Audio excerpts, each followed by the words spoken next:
ચક્રવાત તોફાન 102ની ઝડપે આવી રહ્યું છે। આ રાજ્યોમાં ભારે વરસાદ થશે। ભારતીય હવામાન વિભાગે માહિતી આપી હતી કે આ તોફાન 25 મેની સાંજ સુધીમાં બંગાળની ખાડીમાં ત્રાટકે તેવી શક્યતા છે।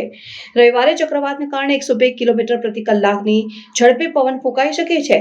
IMDએ માછીમારોને 24 મે સુધી દક્ષિણ બંગાળની ખાડી અને 24 મે થી 27 મેની સવાર સુધી ઉત્તર બંગાળની ખાડીમાં ન જવાની સલાહ આપી છે।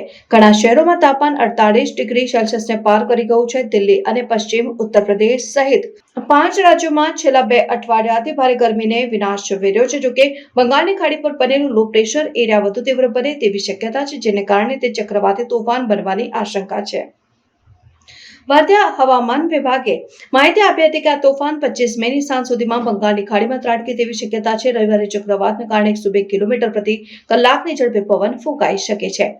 IMDએ માછીમારોને 24 મે સુધી દક્ષિણ બંગાળની ખાડી, 26 મે સુધી મધ્ય બંગાળની ખાડી અને 24 મે થી 27 મે સુધી ઉત્તર બંગાળની ખાડીમાં ન જવાની સલાહ આપી છે।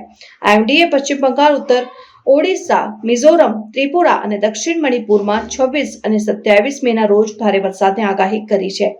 ભારતીય હવામાન વિભાગના જણાવ્યા અનુસાર ભારતમાં આ વર્ષે જૂન અને સપ્ટેમ્બર વચ્ચે સામાન્ય ચોમાસું રહેવાની ધારણા છે। દેશમાં 868.6 મીમીના લાંબા ગાળાના સરેરાશ LPA વરસાદના 102% વરસાદની અપેક્ષા છે।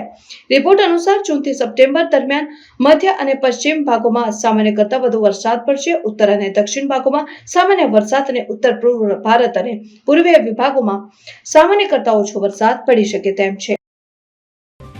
જો તમે આ વિડીયો ફેસબુક પર જોઈ રહ્યા છો તો લાઈક અને ફોલો કરો, અને યુટ્યુબ પર જોઈ રહ્યા છો તો અમારી ચેનલને સબસ્ક્રાઇબ કરો। સત્તરે.com આઝાદી સમાચારોની।